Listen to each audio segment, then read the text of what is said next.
ونی میں آئی ہوئی ہانی جو بامشکل 18 سال کی تھی، جو تیمور کے کمرے میں اس کے بیڈ پر بیٹھی خود میں ہی سمٹتی رو رو کر آنکھیں سجا چکی تھی۔ اسے نہیں پتا تھا کہ آج اس کی زندگی یکسر بدل جائے گی۔ چودھری تیمور کمرے میں داخل ہوا۔ دروازہ کھلنے کی آواز پر ہانی چونک سی گئی۔ جب تیمور اپنے بازو سے اپنا کوٹ صوفے پر پھینکتا ہوا بپھرے شیر کی طرح ہانی کی طرف بڑھا اور اس کا منہ دبوچتے ہوئے بیڈ سے نیچے کھڑی کیا، کہنے لگا، مہارانی بنا کر نہیں لایا اس گھر میں تمہیں، جو تم یوں میرے بیڈ پر بیٹھی میرا انتظار کر رہی ہو۔ وہ اپنے پاؤں سے اسے ٹھوکر مارتے ہوئے کہنے لگا، تمہارا میری زندگی میں کوئی مقام نہیں اور کبھی اپنے دل میں اس طرح کی کوئی خواہش بھی مت پالنا۔ ہانی جو نظریں جھکائے تیمور کے سامنے کھڑی کانپ رہی تھی، مگر تیمور جس کے دل میں اس کے باپ کی موت کا غم تازہ تھا، اور باپ بھی ایسا کہ باپ بیٹے میں گہری یاری تھی، تیمور ہانی کو بازو سے پکڑتا ہوا واش روم میں لے جا کر ٹھنڈے پانی کا شاور چلا کر اسے نیچے کھڑا کر دیا۔ جنوری کی سرد راتیں اور ٹھنڈا پانی ہانی کی برداشت جواب دے گئی۔ وہ ٹھٹھرتی ہوئی وہیں واش روم میں دھڑام سے فرش پر گری اور بے ہوش ہو گئی۔ تیمور اس کے گرنے کی آواز پر واش روم میں گیا، وہ جو اس وقت بالکل نیلی پڑ چکی تھی۔ تیمور نے جلدی سے اس کے ناک کے آگے ہاتھ رکھ کے چیک کیا کہ اس کا سانس بھی چل رہا ہے کیا۔ وہ اس کی نبض چیک کرتے ہوئے اسے جلدی سے باہر لاتا ہوا صوفے پر لٹا کر، اب اسے سمجھ نہیں آ رہی تھی کہ وہ کیا کرے۔ اس نے ہانی کے کپڑے جو بالکل بھیگے ہوئے تھے اس کے وجود سے اس کے کپڑوں کو اتارا۔ ایک پل کے لیے وہ اپنے ہوش کھونے لگا، اس کے نازک بدن کو دیکھتے ہوئے کہ جب اس نے جلدی سے خود کو ہوش کی دنیا میں واپس لاتے ہوئے اپنا ٹراؤزر شرٹ اسے پہنا دیا اور اسے اٹھا کر بیڈ پر لٹاتے ہوئے اس کے اوپر کمفرٹر کو اڑا دیا۔ اب اسے بار بار ہانی کی فکر بھی ہونے لگی۔ وہ اس کے ہوش میں آنے کا انتظار کرنے لگا، مگر رات بیت رہی تھی اور ہانی بالکل بے ہوش پڑی تھی۔ تیمور نے جب اسے ہاتھ لگا کر چیک کرنا چاہا تو وہ بخار میں تپ رہی تھی، بخار بھی اتنا تیز جس کی شدت تیمور کو محسوس ہوئی۔ پہلے وہ ڈاکٹر کو کال کرنے لگا، پھر رک گیا کہ رات کے 2 بجے کون سا ڈاکٹر آئے گا، مگر اس نے اپنے گھر میں کسی کو کوئی خبر نہ ہونے دی۔ وہ خود ہی ساری رات اس کے سرہانے بیٹھے اس کی پٹیاں کرتا رہا کہ کب اس کا بخار کم ہو، اور ایک پل کو خود کو کوسنے لگا کہ کیا ضرورت تھی مجھے اسے اتنی ٹھنڈ میں سرد پانی کے نیچے کھڑا کرتے ہوئے سزا دینے کی۔ اب مجھے یہ سب بھگتنا پڑا ہے۔ تیمور جو خود کلامی کرتا ہوا ہانی کے چہرے کی طرف دیکھ رہا تھا، اس کی آنکھیں بالکل سرخ پڑ چکی تھی کہ جب آہستہ آہستہ اس نے اپنی آنکھیں کھولنے کی کوشش کی، مگر بخار کی شدت کی وجہ سے وہ خود کو سنبھال نہ پائی۔ اس نے دھندلی سی آنکھوں کے ساتھ تیمور کا چہرہ دیکھا اور کہنے لگی، تیمور صاحب، آپ مجھے معاف کر دیں، میرا اس میں کوئی قصور نہیں اور میرے بابا بھی بے گناہ ہیں۔ وہ یہی منہ میں بڑبڑاتے ہوئے پھر سے آنکھیں بند کر گئی۔ تیمور کافی دیر اس کے ماتھے پر پٹیاں کرتا رہا تو اس کا بخار کچھ کم ہوا۔ ہانی کو ہوش آیا، اس نے یوں تیمور کو اپنے قریب دیکھا تو ایک پل کو اٹھ کر بیٹھی اور پھر اپنے وجود پر نظر دوڑائی جو اس وقت تیمور کے لباس میں تھی۔ اس نے ایک سوالیہ نظر تیمور کی طرف دیکھا جو اپنی نظریں چرا گیا اور کہنے لگا، تم سردی کی وجہ سے بے ہوش ہو چکی تھی اور مجبوری میں مجھے تمہارے کپڑے بدلنے پڑے، کیونکہ تمہاری سزا اتنی جلدی ختم نہیں ہو سکتی کہ تم ایک ہی رات میں آزاد ہو جاؤ۔ اتنی آسان موت نہیں ہوگی ہانی تمہاری۔ ہانی جسے خود سے شرم بھی آ رہی تھی کہ تیمور نے اس کے کپڑے بدلائے، نہ جانے اس نے میرے ساتھ کیا کیا ہوگا۔ ہانی کہنے لگی، میں مرتی تھی تو مرنے دیتی، آپ نے میرے وجود کو بے لباس کیوں کیا؟ اس بار ہانی کی آواز بھی بلند تھی۔ جب تیمور اس کے قریب ہوتا کہنے لگا، نکاح میں ہو تم میری غلطی ہے جس نے صرف تمہارے کپڑے بدلے، مجھے چاہیے تھا کہ تم مرتی تھی تو مر جاتی، تمہارے وجود کو حاصل کرتا اور بے لباس ہی چھوڑ دیتا، تب کیا کر لیتی تم میرا؟ تیمور غصے کے ساتھ ہانی کی جانب بڑھا۔ ہانی اب اس سے ڈرتے ہوئے پیچھے کو سرکنے لگی۔ وہ اپنا ہاتھ اس کی کمر پر لے جاتا اسے اپنے قریب تر کر کے کہنے لگا، میں تم پر مکمل دسترس رکھتا ہوں۔ ہانی جو بس خاموشی سے تیمور کی ہر بات سن رہی تھی۔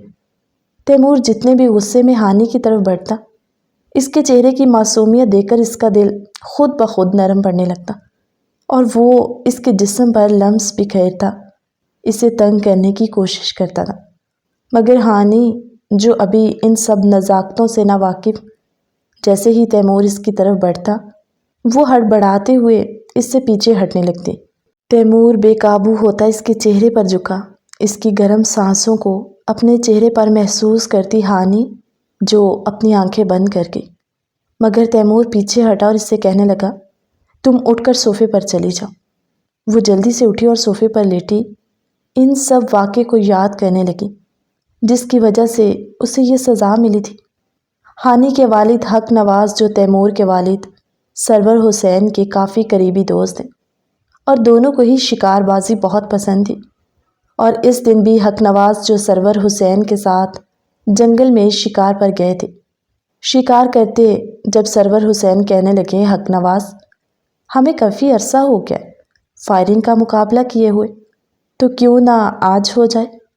وہ کھلے میدان میں ہوا میں فائر کر رہے تھے کہ جب حق نواز کا بیلنس آؤٹ ہوا اور ان کی گولی سرور حسین کو لگ گئی اور وہ موقع پر ہی جان کی بازی ہار گئے۔ ان کے ساتھ کچھ لوگ اور بھی موجود تھے جو حقیقت جانتے تھے، مگر افواہ یہی پھیل گئی کہ حق نواز نے اپنے دوست سرور حسین کو جان سے مار دیا۔ بڑی پنچایت میں سرور حسین کے بیٹے تیمور نے اپنے باپ کے قاتل کو سزائے موت سنائی۔ تیمور کے چچا خالد حسین جو پنچایت میں موجود تھے، اور پنچایت میں پورا گاؤں موجود تھا جہاں ہانی کی پوری فیملی بلائی گئی تھی۔ جیسے ہی تیمور نے بڑی پنچایت میں کہا کہ جیسا کہ سب لوگ جانتے ہیں کہ حق نواز نے دوستی کی آڑ میں میرے باپ کو جان سے مار ڈالا اور قتل کا بدلہ قتل ہے، اس لیے میں بڑی پنچایت میں حق نواز کو قتل کرنے کی سزا سناتا ہوں۔ ہانی جو تڑپ کر رہ گئی اور چودھری تیمور کے قدموں میں گرتی ہوئی کہنے لگی، میرے بھائی بہت چھوٹے ہیں اور ہمارے گھر کے سربراہ میرے والد ہیں، اس لیے ہم پر رحم کیجیے اور میرے والد کو معاف کر دیجیے، کیونکہ یہ سب ایک حادثاتی طور پر ہوا۔ خالد حسین کی نظر اس لڑکی پر پڑی تو وہ آگے بڑھتے ہوئے بولے، اگر اپنے باپ کی زندگی چاہتی ہو تو پھر بدلے میں ونی کی رسم ادا کی جائے گی، جیسا کہ خون بہا میں یا تو لڑکی دی جاتی ہے یا پھر قتل کے بدلے قتل ہوتا ہے۔ حق نواز جو آگے بڑھتے ہوئے بولے، اس سے بہتر ہے کہ آپ لوگ مجھے قتل کر دیں، کیونکہ میں نے اپنی صفائی میں جو کہنا تھا وہ کہہ چکا ہوں۔ سرور حسین کو میں نے نہیں مارا، وہ سب ایک حادثہ ہوا۔ جیسے ہی چودھری تیمور نے حکم جاری کیا کہ حق نواز کی گردن قلم کر دی جائے، ہانی تڑپ کر بولی اور کہنے لگی کہ مجھے قبول ہے، جس کے ساتھ بھی آپ میرا نکاح کریں، بدلے میں میرے باپ اور میری فیملی کو چھوڑنا ہوگا۔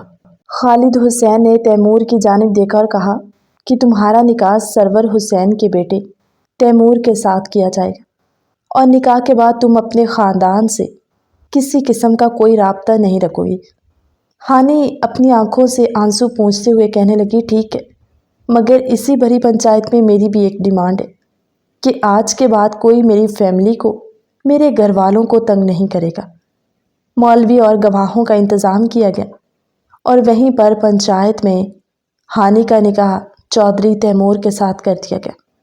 پنچایت سے فارغ ہوتے جب حویلی لوٹی، تیمور کے ساتھ لڑکی دیکھ کر تیمور کی والدہ آگ بگولا ہوئی اور کہنے لگی، کیا تم اپنے باپ کے قاتل کو آزاد چھوڑ آئے ہو؟ خالد حسین آگے بڑھتے ہوئے کہنے لگا، بھابھی صاحبہ، قتل کے بدلے قتل ہوتا ہے یا قتل کے بدلے ان کی لڑکی؟ اس لیے بڑی پنچایت میں یہی فیصلہ کیا گیا کہ حق نواز کی بیٹی چودھری خاندان میں ونی بن کر آئے گی۔ چودھری تیمور کی والدہ رخشندہ بیگم، جو اپنے شوہر کی موت کے غم میں ڈوبی ہوئی، کسی بھی بات کا جواب دیے بغیر اپنے کمرے میں چلی گئی۔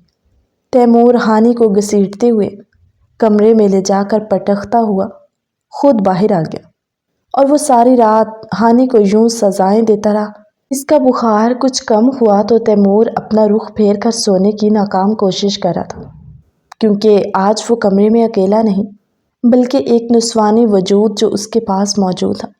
اور اس کی دسترس میں اس کے نکاح میں تھی وہ۔ خیر وہ اپنے جذبات پر قابو پاتا ہوا سو چکا تھا۔ صبح وہ کمرے سے نکلتا ہوا ہانی کو کہنے لگا، تم یہاں پر مہمان بنا کر نہیں آئی، نہ تمہارا مقام اس گھر کی بہو کا ہے، اس لیے بہتر ہوگا کہ اس گھر کی ملازمہ کے ساتھ گھر کے سارے کام کرو۔ ہانی جو ایک بار پھر اپنے لباس کی طرف دیکھنے لگی تو تیمور کہنے لگا، تھوڑی دیر بعد ملازمہ تمہیں کمرے میں تمہاری ضرورت کا کچھ سامان دے جائے گی۔ وہ اسے نصیحتیں کرتا ہوا خود تیار ہوتا کمرے سے باہر نکل گیا۔ ہانی جو وہیں صوفے پر بیٹھی اپنے گھر والوں کو یاد کرتے ہوئے رونے لگی۔ تھوڑی ہی دیر میں ملازمہ ہانی کو اس کے کپڑے پکڑا کر جانے لگی۔ ہانی نے ملازمہ سے وہ شاپر پکڑا اور اس میں سے اپنے کپڑے نکال کر دیکھنے لگی۔ ایک جوڑا پہنتے ہوئے وہ کمرے سے باہر آئی اور اس کی حالت اس وقت بہت عجیب سی تھی کہ نہ جانے اس گھر کے لوگ اس کے ساتھ کیا سلوک کریں گے۔ وہ ہچکتے ہوئے شرماتے ہوئے کچن کی جانب بڑھی جب تیمور کی چچی نائلہ بیگم نے اسے آواز دی اور کہنے لگی، بھئی تم کہاں گھسنے لگی ہو؟ تم تو ایسے اس گھر میں حق جمائے پھر رہی ہو جیسے صدیوں سے یہاں کی واقف ہو۔ ہانی وہیں پر رک گئی اور کہنے لگی، جی وہ میں ناشتہ۔ اس کی بات کاٹتے ہوئے نائلہ بیگم بولی، تو کیا پہلے اس گھر میں تمہارے آنے سے پہلے سب بھوکے رہتے تھے؟ اس لیے خبردار جو اس گھر کی کسی بھی چیز کو ہاتھ لگایا۔ ہانی نے ایک نظر تیمور کی جانب ڈالتے ہوئے اپنی نظریں جھکا لی۔ تیمور کہنے لگا، چچی اسے اس گھر میں مہمان بنا کر نہیں لایا، اس گھر کے کاموں کی ذمہ داری اس پر ڈالے۔ جب سے تیمور ہانی کو نکاح کر کے اس گھر میں لایا تھا، زنیرہ نے تو کھانا پینا ہی چھوڑ دیا تھا، کیونکہ زنیرہ دل ہی دل میں تیمور کو چاہنے لگی تھی اور ان دونوں کا رشتہ بھی پکا ہو چکا تھا۔ جب زنیرہ کہنے لگی، تیمور کیا ضرورت تھی اس لڑکی سے نکاح کرنے کی؟ قتل کے بدلے قتل بھی تو ہوتا ہے نا، تم وہی بات ختم کر کے آتے۔ اس مصیبت کو اٹھا کر گھر لے آئے ہو، وہ جس کی روز روز شکل دیکھنی پڑے گی۔ تیمور سمجھ گیا تھا کہ زنیرہ کو یہ سب برا لگا، مگر تیمور نے بھی کبھی اس سے کوئی محبت کا دعویٰ بھی تو نہیں کیا تھا، بس بڑوں نے ان دونوں کا رشتہ طے کر دیا۔ جب ہانی بیچاری وہیں الجھن کا شکار بنے کھڑی تھی، ایک طرف تیمور کا حکم کہ گھر کے کام کرنے اور دوسری طرف گھر والوں نے اس پر پابندی لگا دی کہ گھر کی کسی چیز کو وہ ہاتھ نہیں لگائے گی۔ ہانی جو وہیں کھڑی رہی تو نائلہ بیگم بولی، کیا تم بت بن گئی ہو یہاں پر کھڑی؟ دفع ہو جاؤ یہاں سے اپنے کمرے میں۔ وہ کمرے کی طرف جانے لگی اور پیچھے سے زنیرہ کہنے لگی، مما اس کو میں تیمور کے کمرے میں برداشت نہیں کر سکتی، اس لیے اسے سرونٹ روم میں بھیجو۔ زنیرہ کی بات کاٹتے ہوئے تیمور کہنے لگا، نہیں میں اسے خود سے سزا دینا چاہتا ہوں، اس لیے ہانی تم جاؤ، تمہارا کھانا پینا سب کچھ وہیں پر پہنچے گا۔ ہانی جلدی سے بڑے بڑے قدم اٹھاتی کمرے میں گئی کیونکہ وہ خود پر اور ضبط نہیں کر سکتی تھی۔ وہ کمرے میں گئی اور وہیں فرش پر بیٹھی پھوٹ پھوٹ کر رونے لگی اور اپنی قسمت کو کوسنے لگی۔ اس کی پڑھائی بھی مکمل نہیں ہوئی تھی اور وہ ان سب جمیلوں میں پڑ گئی صرف اپنے باپ کو بچانے کی خاطر۔ ناشتے سے فارغ ہوئے تو تیمور ایک بار اپنے کمرے کی طرف بڑھا۔ زنیرہ کے دل پر تو جیسے چھریوں کے وار چل رہے تھے۔ وہ ناشتہ ادھورا چھوڑتے ہوئے بڑے غصے کے ساتھ اٹھ کر کمرے میں گئی۔ نائلہ بیگم جو خالد حسین سے کہنے لگی، خالد حسین آپ تو سب سمجھتے تھے نا اور جانتے تھے کہ ہماری بیٹی کا نکاح تیمور سے ہوگا، تو پھر آپ نے بڑی پنچایت میں اس سب کی حمایت کیوں کی؟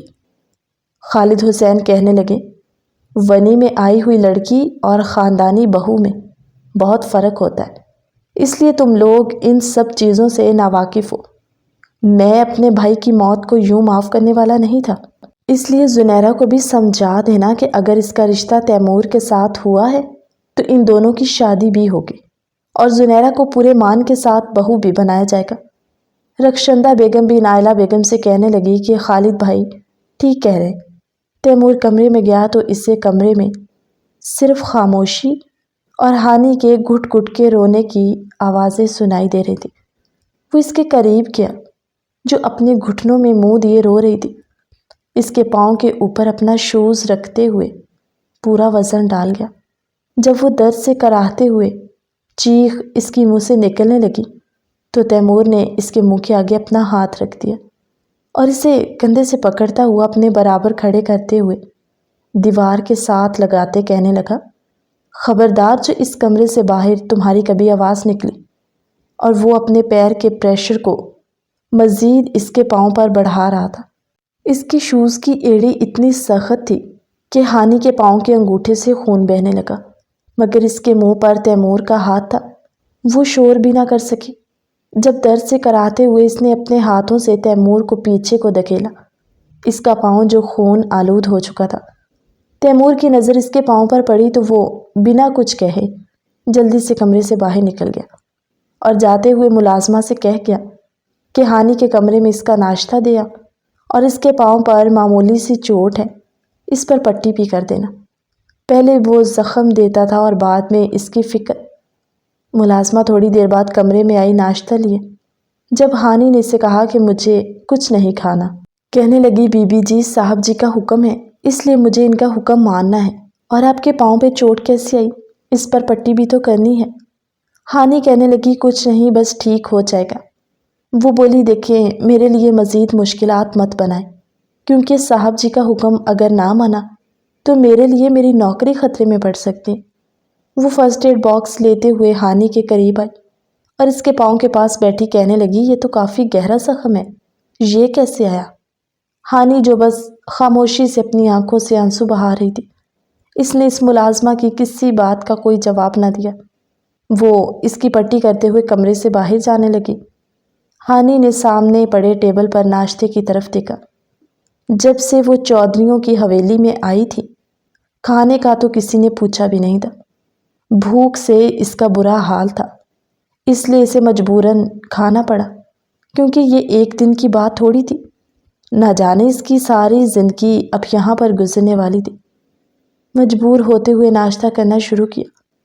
وہ حلق سے اپنے آنسوؤں کے ساتھ نوالے اتار رہی تھی اور تیمور کے اس لہجے کو سوچنے لگی کہ زخم بھی خود دیتا ہے اور پھر مرہم رکھنے کی بھی فکر ہوتی۔ کل رات بھی تو اس نے ایسے ہی کیا، پہلے اسے ٹھنڈے پانی کے شاور کے نیچے کھڑا کر دیا۔ جب وہ بے ہوش ہو گئی، بخار میں تپ رہی تھی، تو ساری رات اس کے سرہانے بیٹھا اس کی پٹیاں کرتا رہا اور صبح ہوتے پھر اسے یہ نیا زخم دیکھ گیا۔ ملازمہ کمرے میں آئی اور کہنے لگی، بی بی جی کمرے کی صفائی کرنی ہے۔ ہانی نے اسے کہا کہ تم جاؤ، میں کر لوں گی کمرے کی صفائی۔ وہ کہنے لگی، مگر تیمور صاحب نے کبھی کسی کو اجازت نہیں دی اپنے کمرے کی چھیڑ چھاڑ کرنے کی۔ ہانی نے اس کو ناشتے والے برتن دیے اور کہا کہ تم جاؤ۔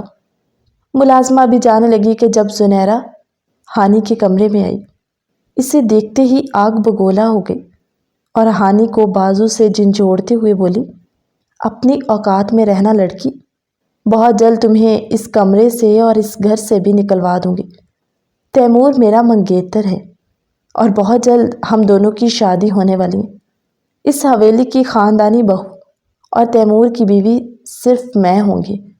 زنیرہ اسے آنکھیں دکھاتے ہوئے زور سے ہانی کو دھکا دیتے ہوئے گرا گئی۔ ہانی کا سر بیڈ سے ٹکرایا اور اس کے ماتھے سے خون بہنے لگا۔ ملازمہ یہ سب دیکھتے ہوئے ہانی پر ترس کھانے لگی کہ جب زنیرہ ملازمہ سے کہنے لگی، تم یہاں سر پر کیوں سوار ہو، دفع ہو جاؤ۔ وہ جلدی سے برتن ہاتھ میں تھامے ہوئے کمرے سے نکل گئی۔ ہانی جو پہلے بخار کی شدت میں تپ رہی تھی، اوپر سے اس کے پاؤں کے انگوٹھے کو تیمور خود زخمی کر کے گیا تھا۔ اب یہ زنیرہ، ہانی ان سب کے لیے خود کو تیار کر چکی تھی، کیونکہ اس نے اپنے باغ کی زندگی کی خاطر خود کو قربان کیا تھا۔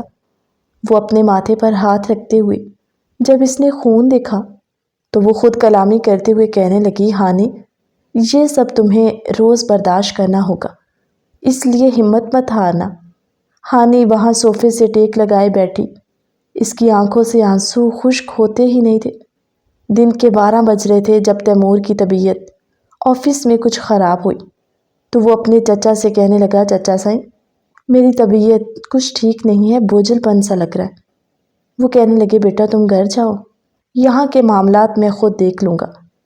تیمور جو بوجھل سی طبیعت لیے گھر آیا، اپنے کمرے میں گیا تو سامنے فرش پر بیٹھی ہوئی ہانی جو صوفے سے ٹیک لگائے سو رہی تھی۔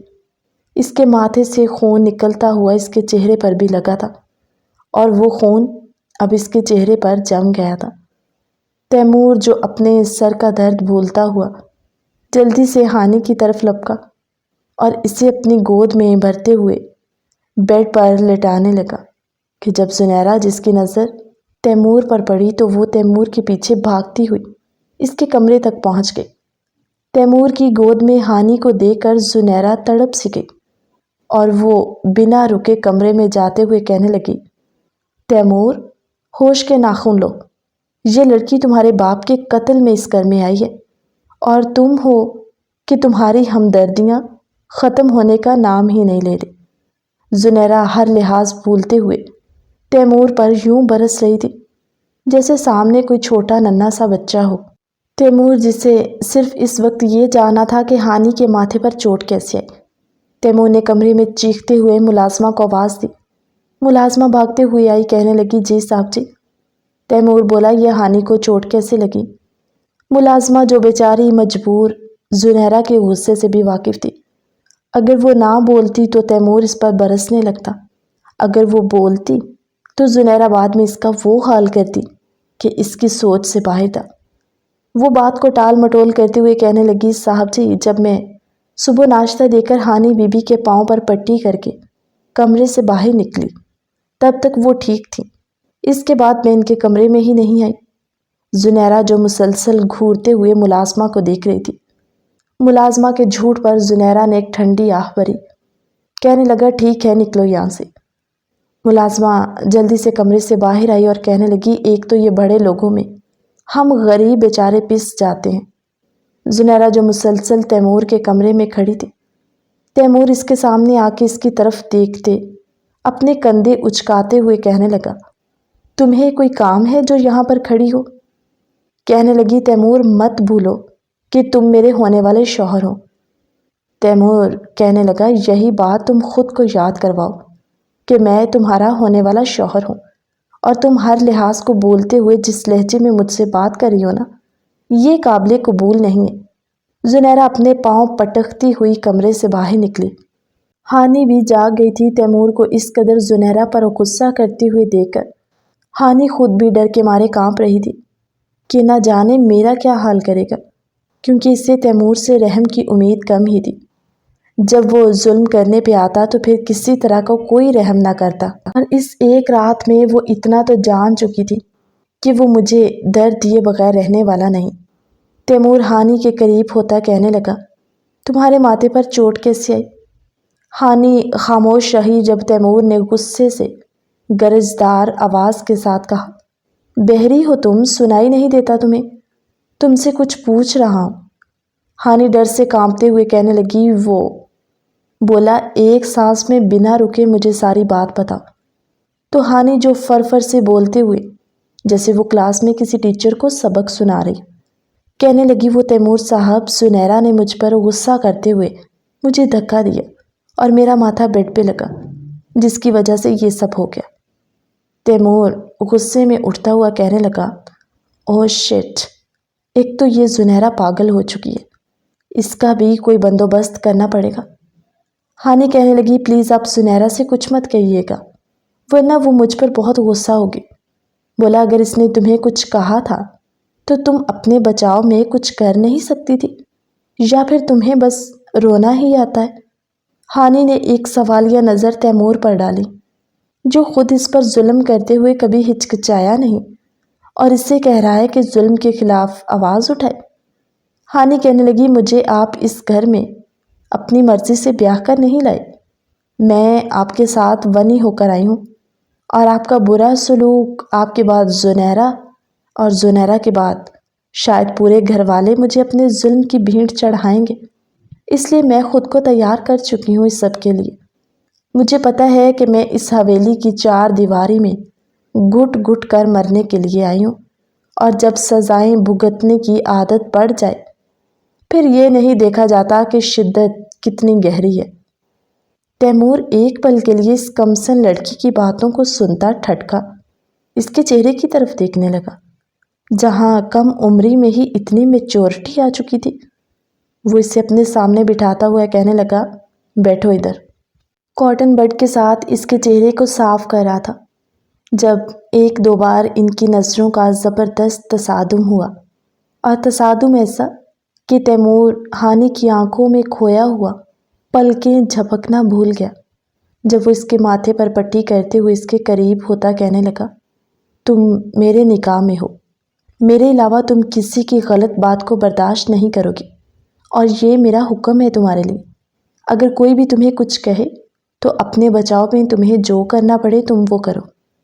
ہانی معصوم سے انداز میں بولی، تو جب آپ ظلم کریں گے اس کا کیا؟ تیمور بنا کوئی جواب دیے اس کے پاس سے اٹھ کر واش روم میں جاتا ہوا تھوڑی دیر بعد وہ فریش ہوتا باہر نکلا۔ ملازمہ تیمور کے لیے چائے لے کر آئی، اسے کہنے لگا، ادھر ٹیبل پہ رکھو اور جاؤ۔ ہانی سے کہنے لگا، چائے کا کپ پکڑاؤ۔ وہ جلدی سے اس کے حکم کو مانتی ہوئی اٹھی اور کپ اٹھا کر اسے دینے لگی کہ جب اس کا پاؤں، جہاں پر صبح ہی تیمور نے اس کے انگوٹھے کو کچلا تھا، اس کا پاؤں بیڈ کے کونے سے ٹکرایا اور وہ درد کو برداشت نہ کر پائی، کپ اس کے ہاتھ سے چھوٹا اور وہ چائے تیمور کے اوپر گر گئی۔ تیمور غصے سے غراتا ہوا اٹھا، اسے جھنجھوڑ کر دور پٹکا، کہنے لگا، میری ہی غلطی تھی، تم سے نکاح کر کے خود ہی اپنے گلے میں مصیبت ڈال چکا ہوں۔ کپ جو فرش پر گرتا ہوا ٹوٹ چکا تھا اور چائے کے ساتھ تیمور کے کپڑے خراب ہو چکے تھے۔ تیمور کو اپنے خراب کپڑے تو نظر آ رہے تھے، مگر ہانی کے پاؤں کے انگوٹھے سے جہاں پٹی سے خون ٹپکتا نظر نہیں آیا۔ ہانی وہیں فرش پر بیٹھی تھی۔ وہ اب کہنے لگا، مر گئی ہو یا اٹھ کر یہ صاف صفائی بھی کرو گی؟ ہانی اٹھ کر چلنے لگی مگر اس کے پاؤں پر وزن نہیں آیا۔ لنگڑاتے ہوئے آگے بڑھی، کپ اٹھانے لگی جب وہ کہنے لگا، پہلے میرے کپڑے صاف کرو۔ اس نے صرف ٹی شرٹ پہنی ہوئی تھی۔ ٹی شرٹ اتارتا ہوا وہ اس کے آگے کھڑا تھا اور کہنے لگا، میرے جسم پر لگی چائے کو صاف کرو۔ ہانی ٹاول کے ساتھ اس کی باڈی کو صاف کر رہی تھی۔ اس کا چوڑا کشادہ سینہ دیکھ کر ہانی محسوس کرنے لگی کہ اس کے سینے میں شاید دل ہے ہی نہیں، کہ جب تیمور نے اسے اس کی کمر پر ہاتھ رکھتے ہوئے اپنے قریب کیا، کہنے لگا، تم اتنی بھولی ہو یا پھر میرے سامنے بننے کی کوشش کرتی ہو؟ ہانی کی آنکھیں پھر سے آنسوؤں سے بھری ہوئی تھی۔ جیسے اس نے اسے اپنی گرفت میں بھرا، اس کی آنکھوں سے آنسو ٹپ ٹپ برسنے لگے۔ کہنے لگا، ایک تو جب بھی تمہارے قریب آؤ تمہاری آنکھوں سے آنسو ٹپکنے لگتے۔ اس کے چہرے پر اپنے ہاتھوں کی انگلیاں پھیرتے ہوئے کہنے لگا، ہو تو تم بلا کی خوبصورت، دل چاہتا ہے کہ سب کچھ بھول بھال کے تمہارے وجود میں کھو جاؤں، مگر ایسا ہو نہیں سکتا۔ اسے خود سے دور کرتے ہوئے کہنے لگا، اگلے 2 منٹ میں مجھے یہ کمرہ، بیڈ اور یہ فرش صاف چاہیے۔ ہانی جلدی سے کپ اٹھانے لگی۔ وہ ہاتھ سے ہی ہڑبڑاہٹ میں جلدی جلدی میں صفائی کری تھی کہ جب ٹوٹا ہوا کپ اس کے ہاتھ میں لگا اور وہ اتنا زور سے لگا کہ اس کے ہاتھ سے خون نکلنے لگا۔ اس کی ایک زوردار چیخ پہ تیمور اس کی طرف متوجہ ہوا، کہنے لگا، جب نہیں کر سکتی تھی تو زبان نہیں تھی، بتا دیتی کہ مجھ سے یہ نہیں ہوتا، بلا وجہ زخمی ہو کے معصوم بننے کے ڈرامے کرتی ہوں۔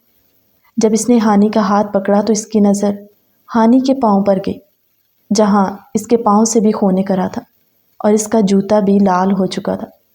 تیمور کو شدت سے احساس ہوا کہ وہ اس نازک جان پر کتنا ظلم کر رہا ہے۔ اس نے ہانی کو کرسی پر بٹھایا اور اس کے سامنے گھٹنوں کے بل بیٹھا، اس کا پاؤں اپنے گھٹنے پر رکھتا ہوا کہنے لگا، عجیب لڑکی ہو تم، پتہ نہیں درد نہیں ہوتا۔ وہ جلدی سے اس کی پٹی کھولتا ہوا بڑبڑائے جا رہا تھا، جبکہ ہانی ٹک ٹکی باندھے تیمور کو دیکھ رہی تھی، سوچ رہی تھی کہ پتہ نہیں سچ میں ظالم ہے یا پھر مجھ پر ظلم کر کے اسے سکون مل رہا۔ تیمور کے چہرے پر اس وقت صرف فکر اور پریشانی تھی ہانی کو لے کر۔ اس نے پہلے اس کے پاؤں پر پٹی کی اور ہانی کی طرف بنا دیکھے سے کہا، اپنا ہاتھ میری طرف کرو۔ اس کے ہاتھ پہ لگے کانچ کو نکالتے ہوئے ہانی سے زیادہ تیمور کو درد محسوس ہوا۔ اس کے ہاتھ پر پٹی کرتے ہوئے اسے بڑے پیار کے ساتھ بیڈ پر لٹا کر کہنے لگا، چھوڑو تم یہ سب، میں ملازمہ کو کہہ دیتا ہوں۔ اس نے ملازمہ کو آواز دی، جس نے آ کر کمرے کی صاف صفائی کی اور کہنے لگا، 2 کپ چائے کے لے کر آؤ۔ آج پہلی بار تھا کہ وہ ہانی کے ساتھ بیٹھ کر چائے پینے لگا اور اپنے دل کی ساری بھڑاس نکال رہا تھا۔ کہنے لگا، ہانی، میں ظالم انسان نہیں ہوں، مگر تمہیں پتہ ہے میں نے اپنے سب سے اچھے دوست اپنے باپ کو کھو دیا، اور وہ بھی تمہارے باپ کی وجہ سے۔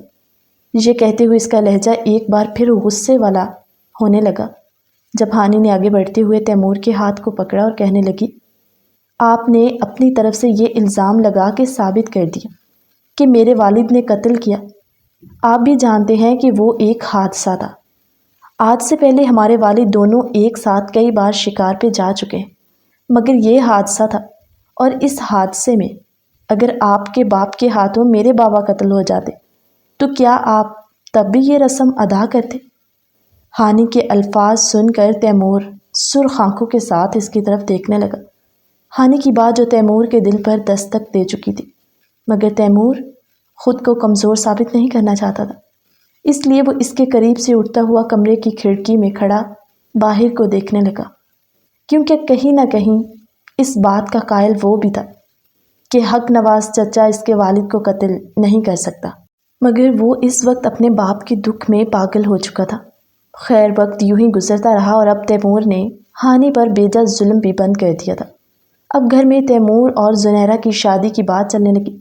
رخشندہ بیگم، جن کا دل ہانی کے لیے نرم پڑنے لگا تھا، وہ زنیرہ کو اپنی بہو نہیں بنانا چاہتی تھی، کیونکہ زنیرہ کی بدزبانی اور رشتوں کے بارے میں اس کا خود غرض ہونا یہ سب لوگ اچھے سے جانتے تھے، کیونکہ زنیرہ بھی اسی گھر میں پلی بڑی تھی اور یہ رشتہ بھی دونوں بھائیوں نے آپس میں طے کیا تھا۔ نائلہ بیگم کہنے لگی، آپا ہمارے بچوں کے رشتے طے ہوئے کو کافی وقت ہو گیا، اور اب دونوں جوان ہیں تو ہمیں چاہیے باقاعدہ طور پر ان کی شادی کر دی جائے۔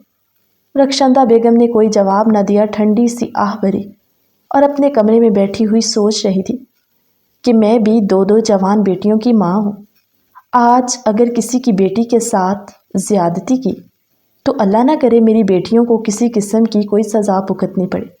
اور ہانی کو اس حویلی میں آئے ہوئے 1 مہینہ ہونے والا، اور اس 1 مہینے میں اس معصوم نے کبھی اف تک نہیں کیا۔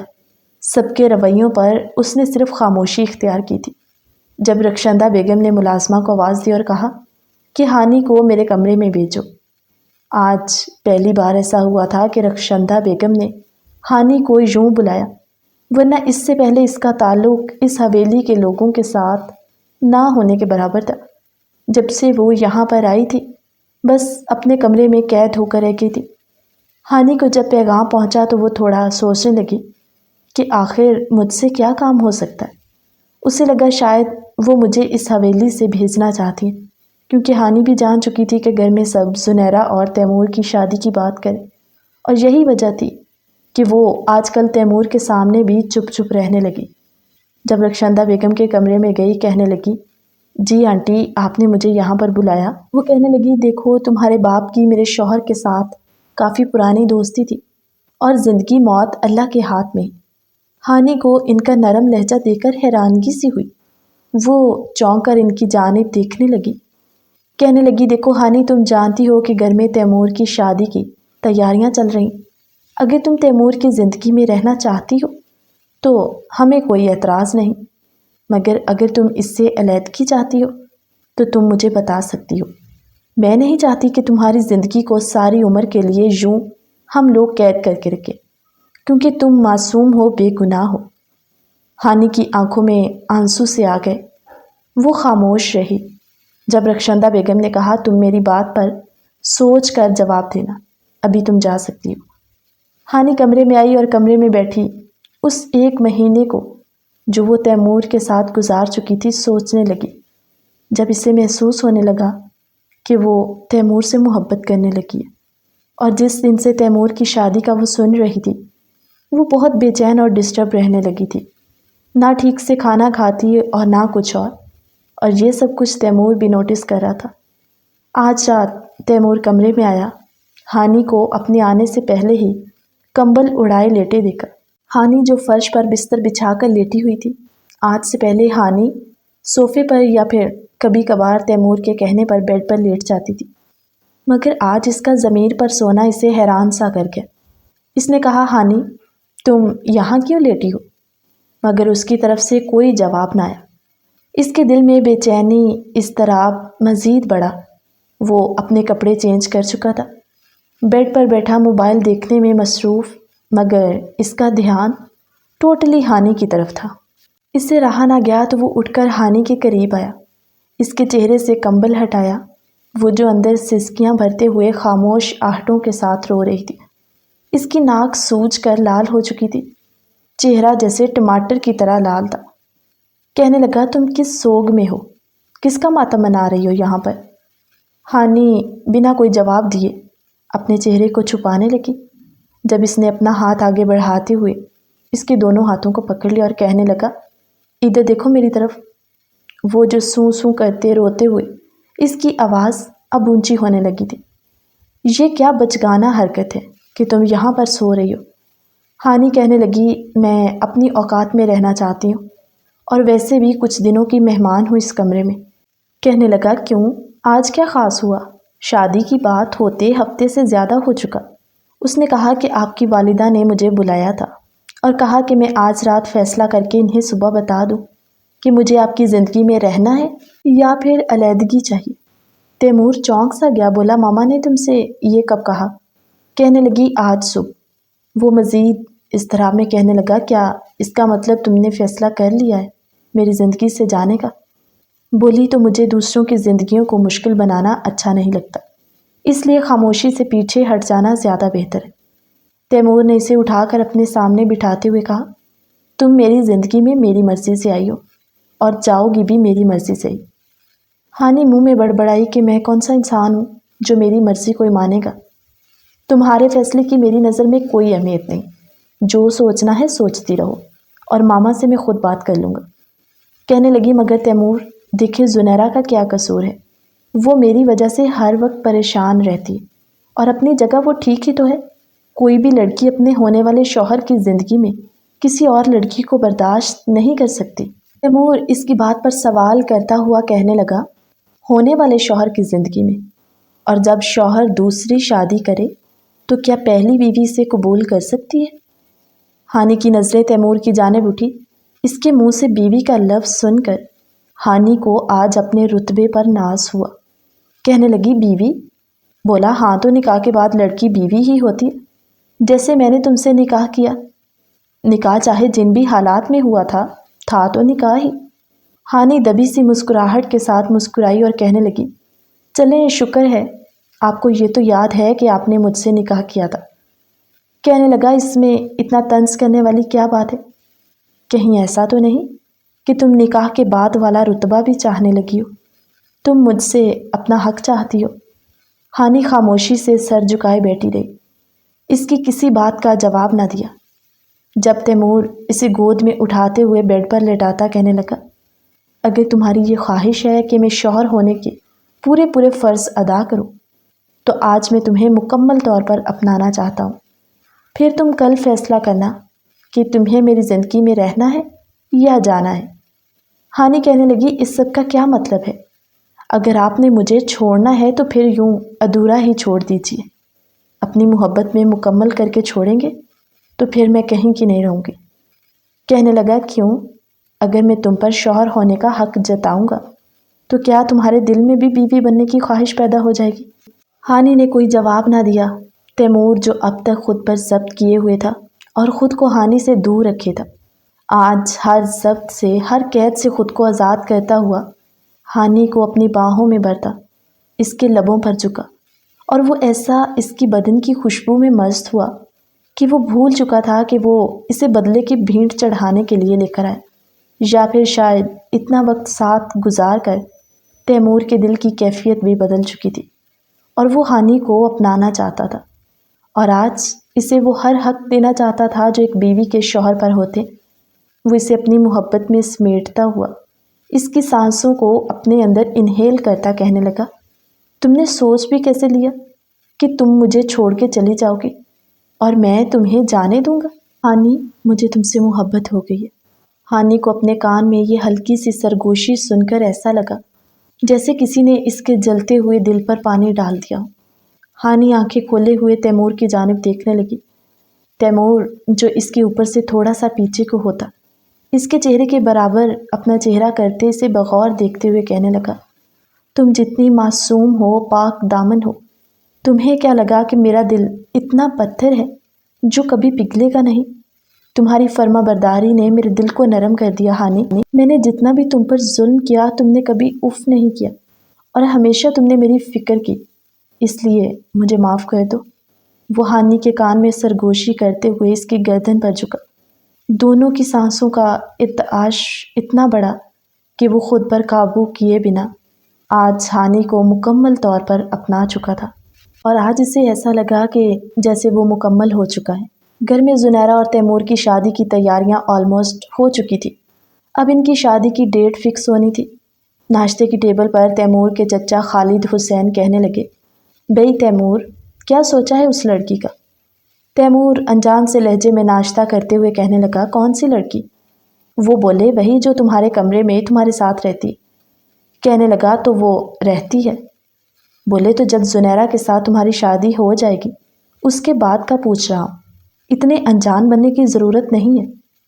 تیمور کہنے لگا، چچا سائیں۔ وہ اپنے ہاتھ سے چمچ کانٹے کو پلیٹ میں رکھتا ہوا ان کی طرف متوجہ ہوا اور سنجیدہ سے لہجے میں کہنے لگا، چچا سائیں، آپ کو لگتا ہے کہ آپ کی بیٹی میرے ساتھ خوش رہ پائے گی؟ بولے، کیوں نہیں؟ زنیرہ تمہیں چاہتی ہے، پسند کرتی ہے، اور تم دونوں کا رشتہ اتنی دیر سے طے ہوا۔ اس کے دل کے ارمان تمہارے ساتھ جڑ چکے ہیں۔ کہنے لگا، مگر میں نے کبھی ایسی کوئی حامی نہیں بھری، اس لیے میں زنیرہ کی زندگی کو برباد نہیں کر سکتا، کیونکہ مجھے ایسا لگتا ہے کہ وہ میرے ساتھ کبھی خوش رہ نہیں پائے گی۔ خالد حسین جو غصے سے اپنی کرسی سے اٹھتے ہوئے بولے، تمہارا کہنے کا مطلب کیا ہے؟ کیا تم میری بیٹی کو شادی کے عین قریب آ کر ٹھکرانا چاہتے ہو؟ تیمور بڑے تحمل مزاج کے ساتھ کہنے لگا، نہیں چچا سائیں، میں ٹھکرا تو نہیں رہا، میں آپ کو وقت کی نزاکت کے بارے میں سمجھانا چاہتا ہوں کہ زنیرہ میرے مزاج کی یا میں اس کے مزاج کا نہیں ہوں، اس لیے بعد کے لڑائی جھگڑوں سے بہتر ہے کہ ابھی کچھ فیصلے کر لیے جائیں۔ وہ بولے، برخوردار، تو سیدھی طرح کہو نا کہ تم جس لڑکی کو بدلے کی بھیڑ چڑھانے کے لیے لائے تھے تم اب اسے چھوڑ نہیں سکتے۔ تیمور ان کی بات کا بنا جواب دیے پھر سے ناشتہ کرنے لگا۔ جب نائلہ بیگم کہنے لگی، میں تو پہلے دن سے ہی کہہ رہی تھی خالد حسین آپ سے کہ آپ کا یہ فیصلہ ایک دن ہمارے گلے پڑ جائے گا۔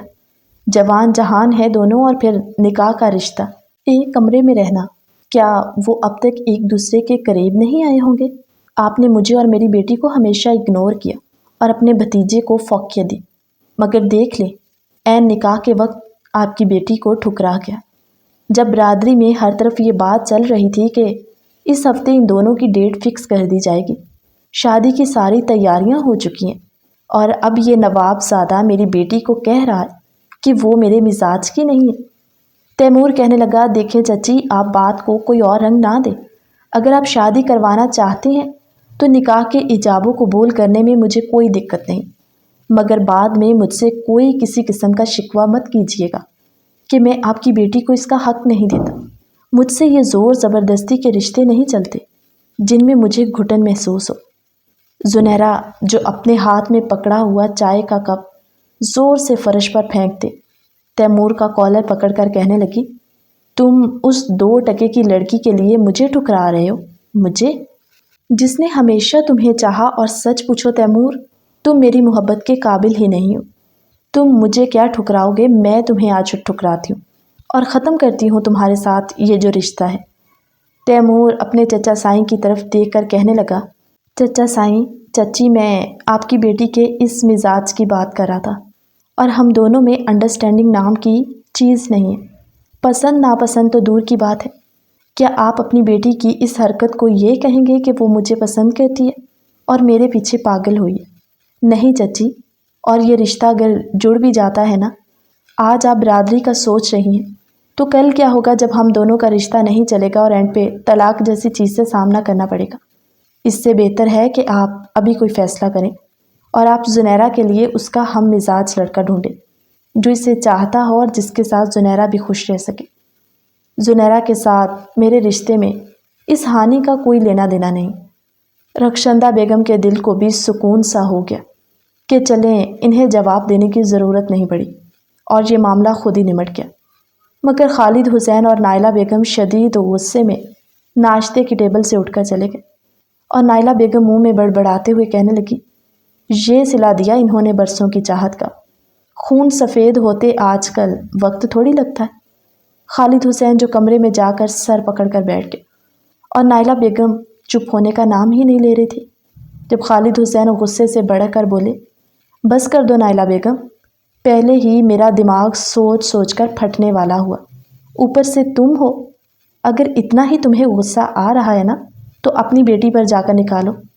ماں کا کام ہوتا ہے بیٹی کی تربیت کرنا۔ کس نے زنیرہ کو اجازت دی کہ یوں بڑوں کے معاملات میں بولے؟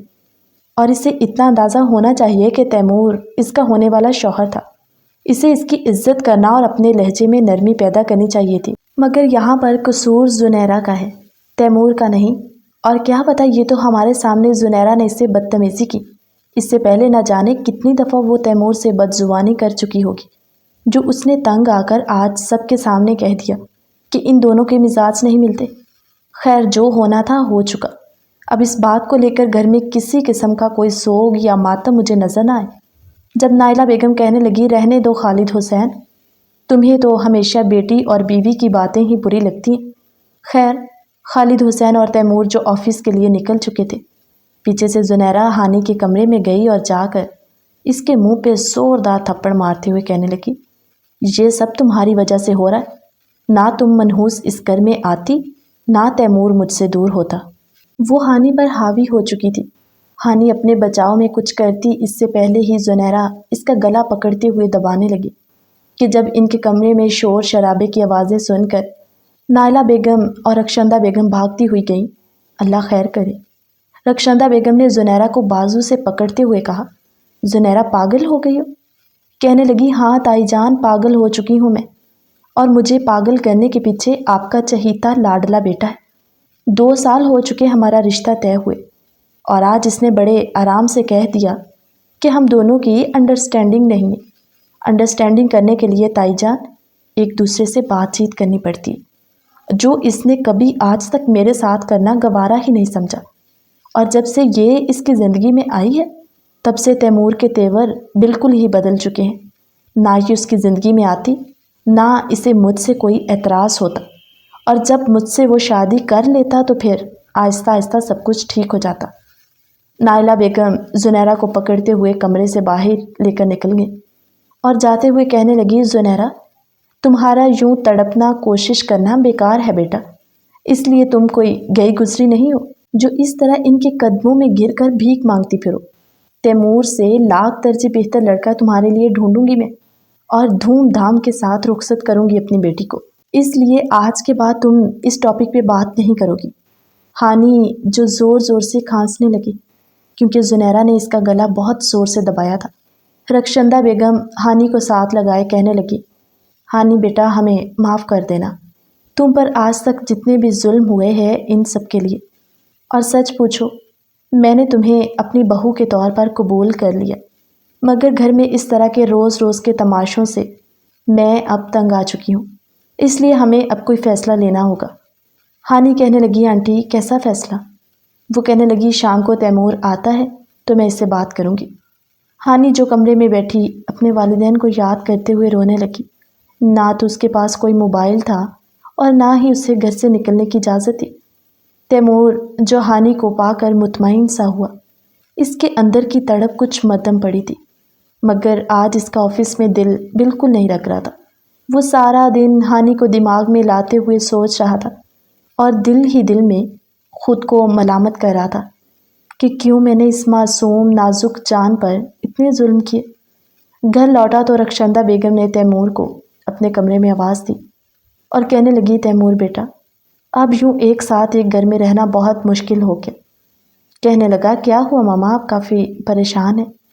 انہوں نے سارا ماجرا تیمور کو بتایا اور کہنے لگی، یا اس گھر میں نائلہ بھابھی رہیں گی یا پھر ہم، اس لیے میں مزید کوئی بدمزگی یا جھگڑے نہیں چاہتی، ہم لوگ شہر والے فلیٹ میں شفٹ ہو جائیں گے۔ ویسے بھی یہاں پہ گاؤں کے جھگڑے ان سب چیزوں سے میں تنگ آ چکی ہوں۔ میری بیٹیاں جوان ہیں، کل کو ان کے رشتے کرنے ہیں، شادیاں کرنی ہیں، میں نہیں چاہتی کسی قسم کی کوئی بھی مشکل ہو۔ تیمور جو سوچ بچار میں پڑ گیا کہنے لگا، ماما آئیڈیا برا نہیں ہے، اس لیے کوشش کرتے ہیں کہ ہم جلد سے جلد یہاں سے چلے جائیں۔ کمرے میں گیا تو ہانی خاموش سی کھڑکی میں باہر دیکھ رہی تھی۔ تیمور بھی خاموشی سے اس کے پاس جا کر کھڑا ہو کر باہر دیکھنے لگا۔ جب ہانی کو اس کی موجودگی کا احساس ہوا تو وہ کہنے لگی، آپ کب آئے؟ بولا، جب تم ہوش و حواس کی دنیا سے بے خبر سوچوں میں گم تھی۔ اور بتاؤ کون سی سوچیں تھی؟ کہنے لگی، نہیں کچھ خاص نہیں، بس ایسے دماغ کا تو کام ہے سوچنا، اور وہ ہر وقت کچھ نہ کچھ سوچتا رہتا ہے۔ تیمور کہنے لگا، کیا یہ دماغ میرے بارے میں نہیں سوچتا؟ ہانی خاموش ہو گئی۔ تیمور جو اس کے چہرے پر پریشانی کو پڑھنے کی کوشش کر رہا تھا مگر ناکام رہا، ہانی سے کہنے لگا، ہانی کیا تم اپنے دل کی بات میرے ساتھ شیئر کرنا پسند کرو گی؟ وہ بولی، تیمور اتنا عرصہ ہو گیا مجھے اپنے والدین سے دور، اور سچ پوچھے میرا ضبط اب ٹوٹنے لگا۔ میرا کیا قصور ہے کہ مجھے میرے والدین سے دور کیا ہوا؟ تیمور بات کو بدلتا ہوا کہنے لگا، ماما نے بتایا جو آج سنیرا نے گھر پہ ہنگامہ کیا، اس لیے ہم نے سوچا ہے کہ ہم یہاں سے شہر شفٹ ہو جائیں گے۔ ہانی کو بھی یہ سن کر کچھ حد تک تسلی ہوئی، اور اسی ہفتے وہ ساری فیملی شہر شفٹ ہو گئی۔ جب خالد حسین اور نائلہ بیگم کو شدت سے احساس ہوا اکیلے بن کر، مگر رخشندہ بیگم نے کہا، دیکھو نائلہ، گھروں سے دور ہونے کا مطلب یہ نہیں کہ ہمارے دل بھی دور ہو جائیں۔ آتے جاتے رہیں گے، ملیں گے ایک دوسرے سے، خوشی غم میں شریک ہوں گے، مگر بچے جوان ہیں، بدمزگیاں بڑھنے سے بہتر ہیں کہ کوئی فیصلہ لیا جائے۔ نئے گھر میں سارے سامان کی سیٹنگ کرتے ہوئے ہانی جو تھک ہار کر کمرے میں بیٹھی تھی، تیمور بڑے پیار سے اس کے پاس آیا اور کہنے لگا، ہانی، انسان کی زندگی میں کچھ حادثے ایسے ہوتے ہیں جو ان کی زندگیوں کو بدل دیتے، اور یہ وقتی طور پر جو ہمیں سب کچھ غلط لگتا ہے وہی مناسب وقت میں ہمیں بہتر لگنے لگتا ہے، اور جو ہم دونوں کے بیچ ہو چکا، اس سب کو بلا کر میں تمہارے ساتھ اپنی نئی زندگی کا آغاز کرنا چاہتا۔ وہ ہانی کے ہاتھوں کو اپنے ہاتھوں میں لیے اسے اپنے دل کی کیفیت سنا رہا تھا اور کہنے لگا، تمہارے لیے ایک سرپرائز بھی ہے ہم سب کی طرف سے۔ ہانی کے چہرے پر آج پہلی بار دل سے مسکراہٹ آئی تھی۔ کہنے لگی، سرپرائز میرے لیے؟ وہ کیا؟ کہنے لگا، نیچے ڈنر ساتھ میں کرتے ہیں تو تمہیں سرپرائز بھی مل جائے گا۔ ہانی جب نیچے آئی تو اسے حسب معمول کچھ بھی بدلاؤ محسوس نہ ہوا۔ ڈائننگ ٹیبل پر ڈنر کا اہتمام کچھ خاص تھا، جسے دیکھ کر اسے کچھ تو اندازہ ہو چکا تھا کہ کوئی نہ کوئی بات تو ضرور ہے، مگر تھوڑی ہی دیر میں جب وہ اداس چہرے کے ساتھ کھانا کھانے بیٹھ گئی تو تیمور کہنے لگا، پیچھے مڑ کے دیکھو تمہارا سرپرائز۔ ہانی جو ہی پیچھے مڑی تو اس کے والد والدہ اس کے دونوں بھائی کھڑے تھے۔ رخشندہ بیگم نے تیمور سے کہا کہ جب ہم اپنی زندگیوں کو خوشگوار کر سکتے ہیں تو ہم اس معصوم کے والدین کو بھی اس سے ملوا سکتے ہیں، اس لیے تیمور میں چاہتی ہوں کہ تم ہانی کی یہ پابندی ختم کر دو۔ اپنے والدین کو ایک ساتھ سامنے دیکھ کر ہانی بے خودی سے بھاگتے ہوئے اپنی ماں کے گلے سے لگی۔ اس کے باپ نے بھی اس کو ساتھ لگایا۔ وہ کتنی ہی دیر ماں کے گلے سے لگی روتی رہی کہ جب رخشندہ بیگم نے آگے بڑھ کر ہانی کے کندھے پر ہاتھ رکھا اور کہا، ہانی بیٹا، ہمیں معاف کر دینا اس سب کے لیے، مگر آج کے بعد تم پر کسی قسم کی کوئی پابندی نہیں۔ تم اپنے والدین کے گھر جاؤ یا وہ لوگ تمہارے پاس آئیں، ہمیں کسی قسم کا کوئی اعتراض نہیں۔ ہانی جو اپنی ماں کو چھوڑتے ہوئے رخشندہ بیگم کے گلے لگی اور کہنے لگی، آنٹی، میرے لیے میری ماں اور آپ میں کوئی فرق نہیں، اور جتنا کچھ آپ نے میری خاطر کیا ہے نا، یہ احسان میں آپ کا کبھی نہیں بھلا پاؤں گی۔ آج میرے پاس ایک نہیں دو ماؤں کا پیار ہے۔ تیمور جو دور کھڑا ہاتھ بغلوں میں لیے کہنے لگا، لگتا ہے مجھے تو سب بھول ہی گئے۔ جب ہانی کے والد حق نواز نے آگے بڑھ کے تیمور کو گلے سے لگایا اور کہنے لگے، تیمور بیٹے، جتنا دکھ تمہیں اپنے باپ کا تھا نا، اتنا دکھ مجھے بھی اپنے سب سے بہترین دوست کی وفات کا تھا۔ بس دکھ یہ ہوا کہ اس کی موت کا ذمہ دار مجھے ٹھہرایا گیا۔ خیر، بیتے ہوئے پلوں کو یاد کر کے اپنے زخموں کو کریدنے سے کچھ نہیں ملے گا، اس لیے ہم لوگ احسان مند ہیں کہ تم نے ہماری بیٹی کو عزت مان کے ساتھ اپنی زندگی میں شامل کیا۔ سب کے چہروں پہ مسکراہٹ تھی جب رخشندہ بیگم کہنے لگی، بھئی کھانا ٹھنڈا ہو رہا ہے۔ وہ سب کھانے کے ٹیبل پر بیٹھے ایک دوسرے کے ساتھ خوش گپیوں میں مصروف کھانا کھانے لگے۔